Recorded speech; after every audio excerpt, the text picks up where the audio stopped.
அடர்ந்த காடும் அழகான ஆமையும். கடலிலிருந்து வழி தவறி ஒரு அடர்ந்த காட்டிற்குள் மாட்டிக்கொண்டது டோபி என்ற குட்டி ஆமை.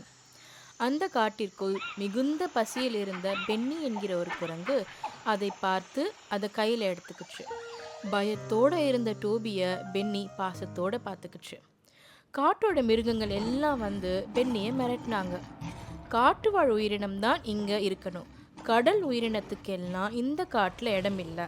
பென்னி காட்டோட விதிகளை மீறினதுனால தன்னோட இனத்தினாலேயே தள்ளி வைக்கப்பட்டுச்சு. மழைக்காலம் அப்படிங்கிறதுனால பென்னி டோபியை ஜாக்கிரதையாக வீட்டிலேயே இருக்க சொல்லிட்டு முக்கியமான வேலையை வெளியே போயிடுச்சு.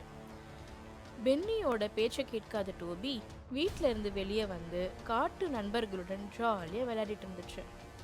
கொஞ்சம் கூட எதிர்பார்க்காத நேரத்தில் திடீரென பயங்கர காத்தோடு சேர்ந்து மழையும் பெய்ய ஆரம்பிச்சிருச்சு.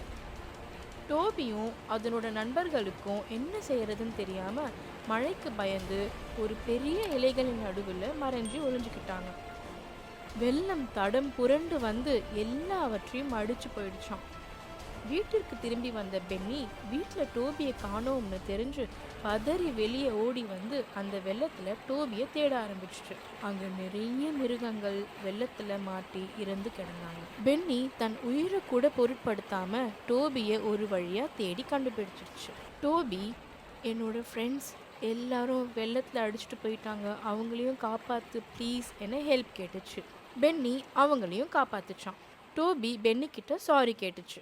பென்னி டோபி கிட்ட, நான் உனக்கு ஒரு சர்ப்ரைஸ் வச்சிருக்கேன், அந்த சர்ப்ரைஸ் என்னன்னு காட்டவா என்று டோபியோட அம்மாவை கூட்டிட்டு வந்து காமிச்சது. ரொம்ப எக்ஸைட் ஆன டோபி அவங்க அம்மாவை கட்டி அணைச்சிக்கிச்சு.